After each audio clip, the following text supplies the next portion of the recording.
नमस्कार दोस्तों, स्वागत करता हूं आप सभी का हमारी सीरीज अंडरस्टैंडिंग श्रीमद् भगवद गीता में। दोस्तों, लास्ट वीडियो तक हम लोगों ने अध्याय 2 श्लोक नंबर 8 तक कंप्लीट किया। आज हम लोग शुरू करेंगे श्लोक नंबर 2.9 ऑफ अध्याय 2 से। स्टार्ट करते हैं। संजय उवाच एवमुक्त्वा हृषीकेशम् गुडाकेशः परन्तप न योत्स्य इति गोविन्दम् उक्त्वा तूष्णीं बभूवः।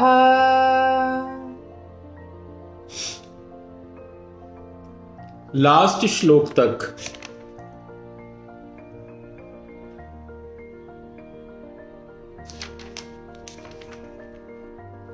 अर्जुन बोल रहा है युद्ध ना लड़ने के लिए, काफी सारे तर्क दे चुका है।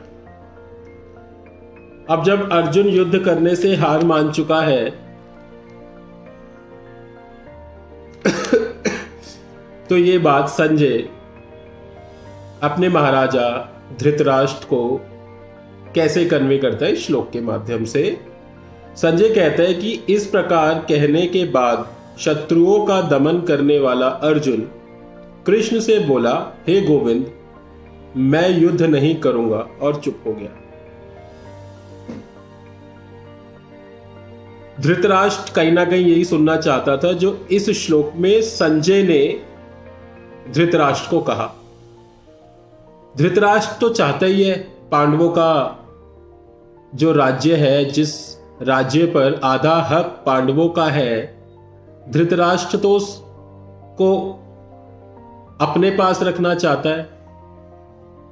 और वो ये चाहता है कि पांडव युद्ध हार जाए और उनके पुत्र दुर्योधन और सभी कौरव इस युद्ध को जीतकर उस पूरे राज्य पर, कुरु किंगडम पर राज्य करे। और इससे अच्छी बात क्या होगी कि अर्जुन खुद ही पीछे हट जाए युद्ध से। अगर युद्ध होता ही नहीं है और उस युद्ध में पांडवों के साइड से हथियार डाल दिए जाते हैं तो अल्टीमेटली कौरवों की जीत निश्चित थी, क्योंकि पांडव पक्ष अगर पीछे हट जाता तो जाहिर सी बात है कौरवों को जीता हुआ माना जाता। धृतराष्ट्र बहुत खुश हो गया इस चीज को सुनकर जो संजय ने कहा कि अर्जुन युद्ध करने की इच्छा से पीछे हट गया है। और ऐसा सुनकर धृतराष्ट्र को लगा कि अब अर्जुन और बाकी पांडवों के पास भिक्षा मांगकर खाने के सिवा और कोई ऑप्शन बचेगा नहीं, क्योंकि अगर युद्ध हार जाएंगे तो राज्य पर अपना हक खो देंगे, पूरा राज्य मेरे पुत्रों को, कौरवों को मिल जाएगा। लेकिन सेकेंड लाइन में संजय कुछ ऐसी बात कर देता है कि धृतराष्ट्र की जो खुशी थी उस पे विराम लग गया। संजय धृतराष्ट्र को बोलता है कि अर्जुन भले ही शारीरिक मोह के कारण अभी शोक से अभिभूत है, लेकिन वो भगवान कृष्ण की शरण में जा चुका है। और गुडाकेश, इसका अर्थ मैंने आपको बताया था, जिसने अपनी नींद पर विजय प्राप्त की हो। गुडाकेश कहकर फिर से अर्जुन को संबोधित कर रहा है इस श्लोक में संजय, गुडाकेश अर्जुन। यहां इसका मीनिंग या इसका तात्पर्य यह है कि जिस व्यक्ति ने अपनी नींद पर भी विजय प्राप्त कर ली हो, जाहिर सी बात है अगर वो व्यक्ति भगवान कृष्ण की शरण में पहुंच गया तो वो उस शोक पर भी विजय प्राप्त कर लेगा जिस शोक के कारणवश वो आज युद्ध लड़ने से पीछे हट रहा है। जिस धर्म से अर्जुन पीछे हटा, उसके पीछे बड़ा स्ट्रांग रीजन था अपने सगे संबंधियों के विरुद्ध युद्ध ना लड़ना। यही तो शौक था अर्जुन को अभी तक कि मैं क्यों युद्ध लड़ूंगा इन लोगों के अगेंस्ट। लेकिन भगवान कृष्ण की शरण में जाने के बाद संजय को यह कहीं ना कहीं ज्ञात हो गया है कि अब वो इस शोक से निवृत्त होने वाला है, क्योंकि भगवान कृष्ण उसको आत्म साक्षात्कार का ज्ञान देने वाले हैं। अर्जुन को, संजय को यह चीज ज्ञात हो गई है। सो जो खुशी धृतराष्ट्र को यह सुनकर हुई थी कि अर्जुन युद्ध लड़ने की भावना से पीछे हट गया है, अब वो खुशी खत्म होती दिख रही है ये सुनने के बाद कि अर्जुन भगवान कृष्ण की शरण में जा पहुंचा, जहां अब उसका आत्म साक्षात्कार होना संभव है और उसके पश्चात अर्जुन युद्ध लड़ने के लिए पूरी तरीके से तैयार हो जाएगा। So this was the meaning of श्लोक 2.9। आगे चलते हैं श्लोक नंबर 2.10 से।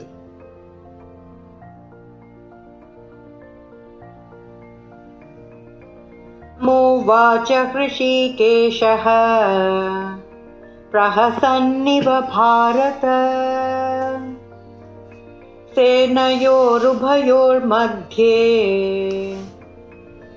विषिदन्तमिदं वचः।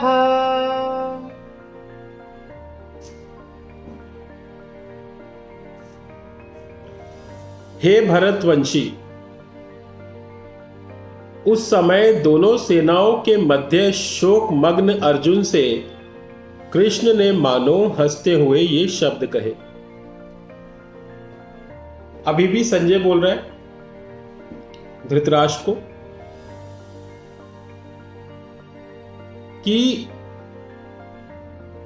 यहां ऋषिकेश और गुडाकेश, ऋषिकेश मीन्स भगवान कृष्ण और गुडाकेश मीन्स अर्जुन, इन दोनों के बीच में संवाद चल रहा है। भगवान कृष्ण और अर्जुन के बीच जो घनिष्ठ मित्रता थी, एक इतना अच्छा संबंध उन दोनों के बीच था, अब दो मित्रों में से एक मित्र अर्जुन अपने दूसरे मित्र कृष्ण का शिष्य बनना चाहता था। अर्जुन ने भगवान कृष्ण से शरण मांगी कि मेरे गुरु बन जाइए। यह श्लोक हमें रिलेशनशिप के बारे में बहुत अच्छी चीज बताता है।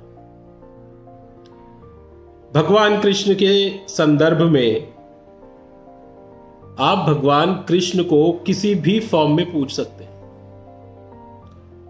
और जो आप चाहते हैं, जिस रिश्ते के साथ आप भगवान कृष्ण के साथ कंटिन्यू करना चाहते हैं, भगवान कृष्ण आपके लिए उस फॉर्म में उपस्थित है। आप उन्हें मित्र की तरह पूछ सकते हैं, आप उन्हें पुत्र की तरह पूछ सकते हैं, आप उन्हें पिता की तरह पूछ सकते हैं। ये आपके ऊपर पूरी तरीके से डिपेंड करता है कि आप किस फॉर्म में, आप किस रूप में भगवान कृष्ण की पूजा कर रहे हो। अर्जुन ने भगवान कृष्ण को मित्र माना और मित्र मानने के बाद उनको अपना गुरु बनाया, और भगवान कृष्ण को देखिए, भगवान कृष्ण ने जैसे ये बात सुनी अर्जुन से कि वो उनकी शरण में आया है, उनका मार्गदर्शन चाहता है और उनका शिष्य बनना चाहता है, तो भगवान तुरंत उस रोल में एक्टिव हो गए। अभी तक भगवान की भूमिका सिर्फ एक मित्र तक चल रही थी गीता में। इस श्लोक के बाद वो भूमिका एक मित्र से हटकर एक गुरु की भूमिका में आ गए। अब भगवान कृष्ण भी रेडी हैं, क्योंकि श्लोक नंबर 7 में जो अर्जुन ने अपने आप को समर्पित किया था भगवान कृष्ण को, श्लोक नंबर 9 में अर्जुन समर्पित होने के बाद अपना गुरु बनने की रिक्वेस्ट कर रहा है भगवान कृष्ण के साथ। और आप भगवान कृष्ण को किसी भी फॉर्म में रिक्वेस्ट कीजिए, किसी भी फॉर्म में पूजिए, सेम फॉर्म में भगवान कृष्ण आपके सामने आपकी हेल्प करने के लिए रेडी है। अब भगवान कृष्ण ने तुरंत गुरु का पद संभाल लिया, मार्गदर्शन करने के लिए अपने प्रिय शिष्य, अपने प्रिय मित्र अर्जुन को। और इस श्लोक से सबसे बड़ी जो सीख हम सभी को मिलती है कि वो गीता का उपदेश जो कुरुक्षेत्र की युद्ध स्थल पर भगवान कृष्ण ने अर्जुन को दिया था, वो उपदेश केवल अर्जुन के लिए नहीं था, वो उपदेश हम सब के लिए था। श्रीमद् भगवद गीता में भगवान कृष्ण अनेकों श्लोकों में अर्जुन को त्वम कहकर बुलाते हैं। अर्जुन कहकर नहीं,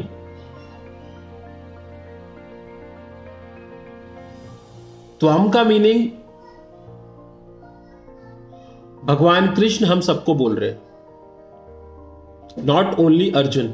वो गीता का उपदेश हम सबके लिए था। उस गीता के उपदेश को हम सबको समझना चाहिए जो भगवान अर्जुन को समझा रहे थे, और उस ही अर्जुन की लाइफ को, उस अर्जुन को हम सभी कहीं ना कहीं इस मटीरियलिस्टिक वर्ल्ड में रिप्रेजेंट कर रहे हैं।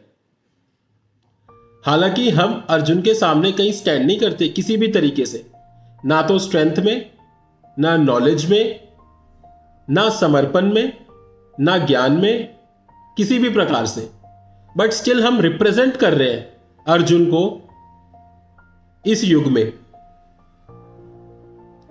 अब गीता का श्लोक भगवान कृष्ण ने अर्जुन को सिर्फ अर्जुन के लिए नहीं, हम सभी के लिए दिया था।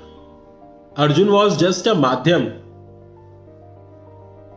क्योंकि इस ज्ञान की आवश्यकता युगों युगों तक हम जैसे व्यक्तियों को पड़ती रहेगी जो जो अर्जुन को रिप्रेजेंट करते रहेंगे।